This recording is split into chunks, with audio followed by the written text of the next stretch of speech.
Hello beautiful souls, எல்லாரும் எப்படி இருக்கீங்க? நான் நல்லா இருக்கேன். கொஞ்ச நாளாக எனக்கு எனர்ஜி ரொம்ப டவுனாக இருக்குது. அதாவது நல்லா எல்லாமே நார்மலாக இருக்குது. நான் சொன்ன மாதிரி கொஞ்சம் எம்டியாக ஃபீல் பண்ணுறேன். அதனால ஒரு எனர்ஜி கிடைக்க மாட்டேங்குது வீடியோ போடுறதுக்கு கூட. இப்போ நான் இன்னைக்கு காலையில் டிசைட் பண்ணணும், I am not going to be like that. நிறைய பேர் எனக்காக வெயிட் பண்ணுறாங்க. ஸோ ஒரு எக்ஸ்ட்ரா ஒரு புஷ் கொடுத்து பண்ணணும். இனிமே அப்படியே லேசியாக உட்காந்துருக்க கூடாது அப்படின்னு ரொம்ப லேசினஸ் வருது. எதுவுமே பண்ண தோணலை. 2-3 கமெண்ட்ஸு, அதுக்கப்புறம் எனக்கு இமெயில்லாம் வந்திருந்தது. ஸோ அந்த 2-3 விஷயங்கள் வந்து உங்கள்கிட்ட பேசலாம் அப்படின்னு நினச்சேன். செக்ஷுவாலிட்டி, இந்த ட்வின் ஃப்ளேம்ஸோட sexual feelings and astral sex அதை பற்றிலாம் கேட்டிருந்தாங்க.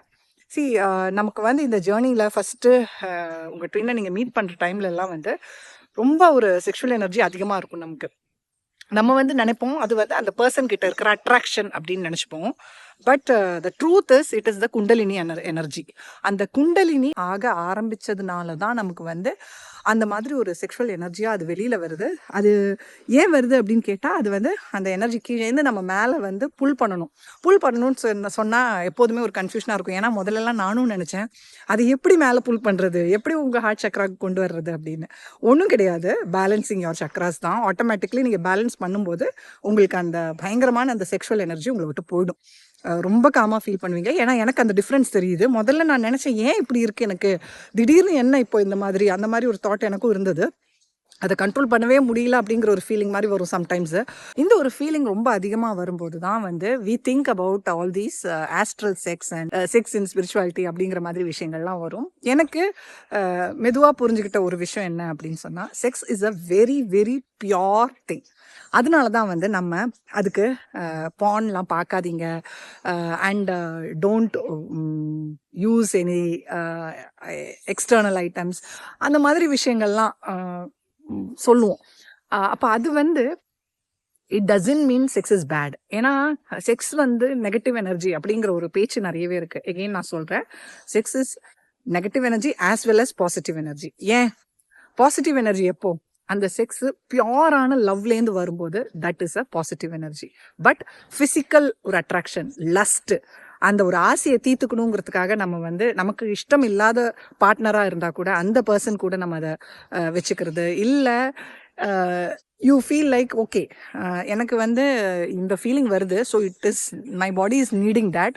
அப்போ வந்து நான் வந்து அது யார் கூட வச்சுக்கிட்டாலும் தப்பு இல்லை அப்படின்னு நினைக்கிறது எல்லாமே நெகட்டிவ் எனர்ஜி தான். அது டிவைன் மேஸ்குலினாக இருந்தாலும் டிவைன் ஃபெமினைனாக இருந்தாலும். அதனால தான் நம்ம எனர்ஜி லோவாக ஆகுது. And when sex comes only for the sake of love, அந்த ஒரு பியோர் லவ்ல இருக்கும்போது செக்ஸ் வந்தது அப்படின்னா அது பாசிட்டிவ் எனர்ஜி.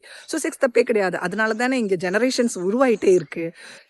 எகெயின் நான் வந்து இதை வந்து ரொம்ப ஓப்பனாக சொல்கிறேன், because I know how sexuality would affect you if you are in a twin flame journey. உங்களுக்கு குண்டலினி அவேக்கனிங் உங்களுக்கு ரொம்ப கஷ்டப்படுத்தும் அப்படிங்கிறது எனக்கு தெரியும்.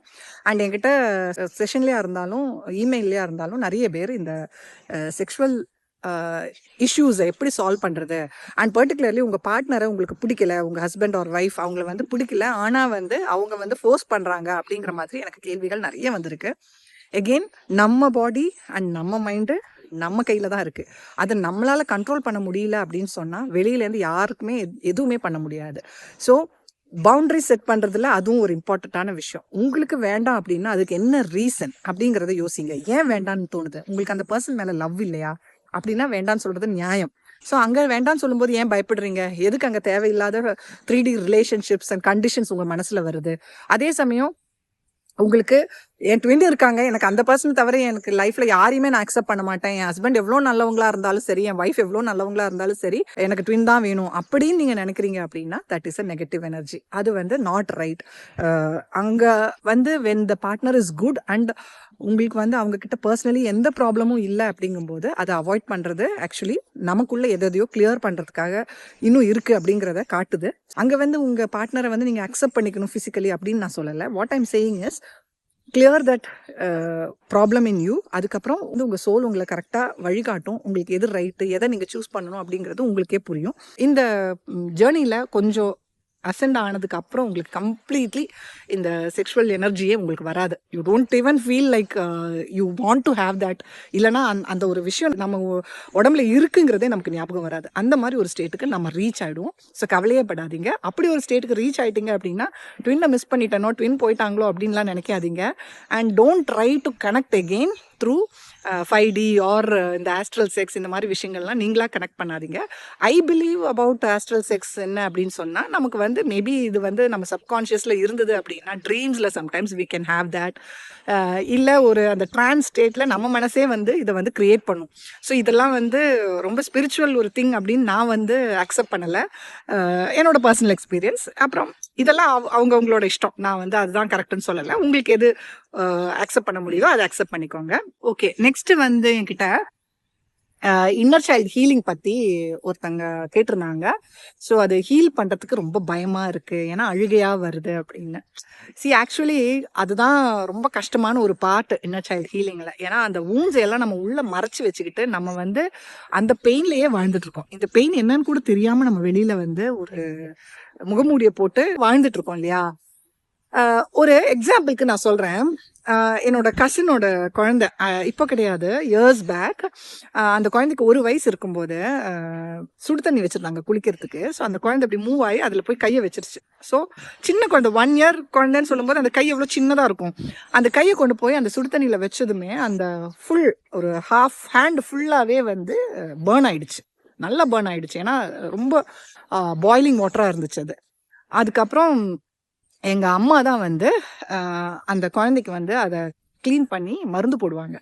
ஸோ அன்னைக்கு வந்து நான் சின்ன பொண்ணு, எனக்கு இதை பார்க்கும்போது அழுகையாக வரும். அந்த அம்மா என்ன தெரியுமா பண்ணுவாங்க, எவ்ரி டே வந்து அந்த வூண்டை வந்து அப்படியே தேய்ச்சி தேய்ச்சி கழுவுவாங்க. டெய்லி காலையில் என்ன ஆகும் அப்படின்னா, அந்த மேலே வந்து ஒரு லேயர் ஃபார்ம் ஆகிடும். அந்த ஸ்கின் வந்து அப்படியே ஆற ஆரம்பிக்குமா, அப்போ வந்து அது அப்படியே ஒரு லேயர் மாதிரி ஃபார்ம் ஆகிடும். அதை வந்து டெய்லி காலையில் அம்மா வந்து தேய்ச்சி தேய்ச்சி கழுவுவாங்க. அப்போ வந்து அந்த குழந்தை செம்மையா அழுவும். நமக்கு வந்து அதை பார்க்கவே முடியாது. எனக்கு நான்லாம் செம்ம அழுகு, எனக்கு அதை பார்க்க கூட முடியாது. அப்படி அழுதுட்டு நான் போயிடுவேன். ஏன்னா அப்படி குழந்தை நம்ம கொஞ்சம் வளர்த்து அந்த குழந்தை அப்படி அழுவுறதை பார்க்கும்போது அன்னைக்கு வந்து நான் நினச்சேன், எங்கள் அம்மா எப்படி இவ்வளோ தைரியமாக இந்த ஒரு விஷயத்தை இப்படி பண்ணுறாங்க, ஏன் இந்த மாதிரி பண்ணுறாங்க அப்படின்னு எனக்கும் கஷ்டமாக இருக்கும். பட் எனக்கு அன்னைக்கெலாம் தெரியாது. இப்போ ரீசெண்டாக தான் நான் வந்து எனக்கு ஒரு பேர்ன் காலில் வந்ததுக்கு அப்புறம் தான் நான் புரிஞ்சுக்கிட்டேன், பேர்ன் வந்து நம்ம அந்த லேயர் ஃபார்ம் ஆக விட்டுட்டோம் அப்படின்னா அந்த ஸ்கின் வந்து அப்படியே சுருங்கி சுருங்கி சுருங்கி, நீங்கள் நிறைய பீப்புள் வந்து பேர்ன் ஆனவங்களை பார்த்தீங்கன்னா ஃபேஸில் கையிலலாம் அந்த அப்படியே தெரியும் அந்த ஸ்கார். அவங்களுக்கு வந்து ரொம்ப இன்செக்யூராக ஃபீல் பண்ணுவாங்க. ஏன்னா மற்றவங்கெல்லாம் அவங்கள பார்க்கும்போது கொஞ்சம் வந்து ஒரு அருவருப்பான ஃபேஸை காட்டுவாங்க. அவங்க பாவம் என்ன பண்ணாங்க, பட் ஆனால் இந்த ஒரு ஃபீலிங் வந்து அவங்கள ரொம்ப இன்செக்யூராக ஃபீல் பண்ண வைக்கும். ஸோ ஆனால் என்னோட இந்த கசின் இவ பெரிய பொண்ணாயிட்டா, கல்யாணம்லாம் ஆயிடுச்சு, இப்போது குழந்தெல்லாம் இருக்குது. ஸோ அவள் கையை பார்த்தீங்கன்னா அங்கே ஒரு பேர்ன் இருந்ததுன்னு கூட தெரியாது. சும்மா ரொம்ப க்ளோஸாக பார்த்தா ஒரு சின்னதாக ஒரு அடையாளம் தெரியும். அவ்வளோ நல்லா அது ஹீல் ஆயிடுச்சு. அதனால அந்த குழந்தை எந்த ஒரு இன்செக்யூரிட்டி இல்லாமல் சாதாரண ஒரு பொண்ணாக வளர்ந்து வந்துருச்சு. இன்கேஸ் அன்னைக்கு எங்கள் அம்மா அதை பண்ணலை அப்படின்னா எனக்கு இன்னைக்கு தெரியும் அந்த ஹேண்ட் எப்படி இருந்திருக்கும், அது அவள் லைஃப் லாங் எவ்வளோ கஷ்டப்படுத்தியிருக்கும். So her life would have been different அப்போ அப்படின்னு. ஸோ அது ஒரு சின்ன ஒரு பேர்ன் தான். ஆனால் அன்னைக்கு அதுக்கு கரெக்டான ஒரு ட்ரீட்மெண்ட்டை கொடுத்ததுனால இன்னைக்கு வந்து அது அந்த பர்சனோட லைஃபே அது மாற்றிருச்சு. நான் இப்போ எதுக்கு இதை சொன்னேன் அப்படின்னா, அந்த வலி அப்படிங்கிறது ரொம்ப அதிகமாக தான் இருக்கும். அந்த வலியை தாங்கிக்கிட்டு நீங்கள் அந்த ஒரு ப்ராசஸை பண்ணிட்டீங்க அப்படின்னா அதுக்கப்புறம் கிடைக்க போகிற சந்தோஷம் தான் நமக்கு லைஃப் லாங் நீடிக்க போகுது. இப்போ நீங்கள் ஒரு பெயினில் தானே இருக்கீங்க. இந்த பெயின் வந்து உங்களை விட்டு போகணும் அப்படின்னா இந்த வடு கம்ப்ளீட்டாக உங்களை விட்டு போகணும். உங்களுக்கு அந்த ஸ்கார் இருக்கக்கூடாது. அந்த ஸ்கார் இல்லாமல் இருக்கணும்னா நீங்கள் டெய்லி அது மேலே தேய்ச்சி தேய்ச்சி தேய்ச்சி கழுகி அதை கிளியர் பண்ணி நார்மல் சாதாரண ஒரு மனுஷனோட ஸ்கின்னா அதை வந்து நீங்கள் மாற்றணும். இது வந்து ஒரு எக்ஸாம்பிளாக நான் உங்களுக்கு சொல்லியிருக்கேன். ஸோ நீங்கள் புரிஞ்சுக்கோங்க, பெயின்ஃபுல்லாக தான் இருக்கும். Healing is a painful process. அதனால தான் நிறைய பேர் இதை செய்யாமல் பெயின்லேயே இருக்காங்க. ஆனால் நீங்கள் இந்த ஒரு ஸ்பிரிச்சுவல் ஜேர்னியில் வந்திருக்கீங்க, if you are in a twin flame journey, உங்களுக்கு அந்த பெயின் வந்து நீங்கள் ஹீல் பண்ணுற வரைக்கும் உங்களை விட்டு போகாது. ஸோ நமக்கு சாய்ஸ் இல்லை. இந்த பெயினோடவே எப்போதும் அழுதுகிட்டு எல்லார் முன்னாடியும் ஒரு கேவலமான ஒரு பர்சனாக லைஃப்பை வந்து ரொம்ப ஒரு கஷ்டமான ஒரு ஸ்டேஜில் நம்ம கொண்டு போகணுமா? இல்லை, கொஞ்ச நாள் கஷ்டப்பட்டு எவ்வளோ அழுதாலும் பரவாயில்ல, எனக்கு என்னோட சந்தோஷம் திருப்பி கிடைக்கணும் அப்படின்னு நினச்சி நமக்காக நம்ம ஒர்க் பண்ணி நம்ம ஒரு சந்தோஷமான ஸ்டேட்டில் வரணுமா? நீங்களே சொல்லுங்க. எது உங்களுக்கு நல்லதா இருக்கும் அப்படின்னு யோசிச்சுட்டு, அந்த ஒரு டிசிஷனை எடுத்துட்டு நீங்க வந்து ஸ்டார்ட் பண்ணுங்க. It takes time. உங்கள வந்து ஃபோர்ஸ் பண்ணாதீங்க. ஒரு நாள்ல நீங்க எல்லா ஹீலிங்கும் பண்ணணும்னு நெனைக்காதீங்க. மெயின்லி அதனால தான் உங்களுக்கு ப்ராப்ளம் வருது. ஒரு விஷயத்த ஒரு நாள் ஹீல் பண்ணுங்க. அப்புறம் பிரேக் குடுங்க. ஏன்னா, அந்த ஹீல் பண்ணி உங்க அழுகையெல்லாம் ரிலீஸ் ஆகி கொஞ்ச நாள் வரைக்கும் உங்களுக்கு கஷ்டமா தான் இருக்கும். அதுக்கப்புறம் அந்த ஒரு விஷயம் உங்கள விட்டு போனதுக்கப்புறம் உங்களுக்கு கொஞ்சம் டிஃபரன்ஸ் ஃபீல் பண்ணுவீங்க நீங்க. அப்போ அந்த மாதிரி ரொம்ப பெரிய விஷயங்கள வந்து கொஞ்சம் டைம் எடுத்து பண்ணுங்க. சின்ன சின்ன விஷயங்கள்னா நீங்க வந்து கன்டினியூஸாவே ஹீலிங் பண்ணிக்கலாம். அப்புறம் அதே மாதிரி இந்த மேரேஜ் பத்தி நான் பேசும்போது எல்லாம் வந்து எல்லாருக்குமே வந்து அது கொஞ்சம் ட்ரிகர் பண்ற மாதிரி இருக்கு. ஆனா நான் இன்னொன்னு சொல்றேன். ட்வின் ஃப்ளேம் ஜர்னி உங்களுக்கு வந்திருக்கு அப்படின்னா, it is coming into your soul form. நீங்க கல்யாணம் பண்ணணும் அப்படிங்கிற ஒரு எண்ணத்தை உங்க மனசுல வச்சுக்கிட்டு இந்த ஜேர்னியை உங்களால கம்ப்ளீட் பண்ண முடியாது. ஸோ கல்யாணம் பண்றது தப்பா, கல்யாணம் பண்ணணும்னு ஆசைப்படுறது தப்பா அப்படிங்கிற கேள்விதான் எல்லா இடத்துலயுமே வருது. இது உங்களோட பர்சனல் ஜேர்னி. அந்த ஒரு பர்சனை நீங்க ஒரு உங்களுக்கு ஒரு தடையாவோ இல்ல உங்ககிட்ட இருந்து டிஃப்ரெண்டா இருக்கிற ஒரு பர்சனாவோ நினைச்சு இந்த ஜேர்னியை நம்மளால முடிக்க முடியாது. அந்த சோல் நம்மளை கைட் பண்ணிக்கிட்டே இருக்கு. உங்களுக்கு அந்த பர்சனை கல்யாணம் பண்ணிக்கணும் அப்படின்னா நீங்க முதல்ல அந்த பர்சன் இல்லாம வாழறதுக்கு உண்டான ஒரு ஸ்ட்ரென்த்தை நீங்க கொண்டு வரணும். ஏன்னா this journey is not about marriage alone. நான் அதுதான் இட்ஸ் நாட் ஜஸ்ட் மேரேஜ் அப்படின்னு சொல்லும்போது, நாட் ஜஸ்ட் மேரேஜ்னா மேரேஜ் இருக்கலாம், பட் மேரேஜ் மட்டும் கிடையாது அப்படிங்கிறது தான் அர்த்தம். அதுக்கு வந்து மேரேஜே கிடையாது அப்படிங்கிற அர்த்தமே கிடையாது. உங்க ட்வின் வந்து உங்களை மேரேஜ் பண்ணிக்கணும் அப்படின்னு ஆசைப்படுறாங்கன்னா நீங்க அவங்கள கல்யாணம் பண்ணிக்கலாம் தானே.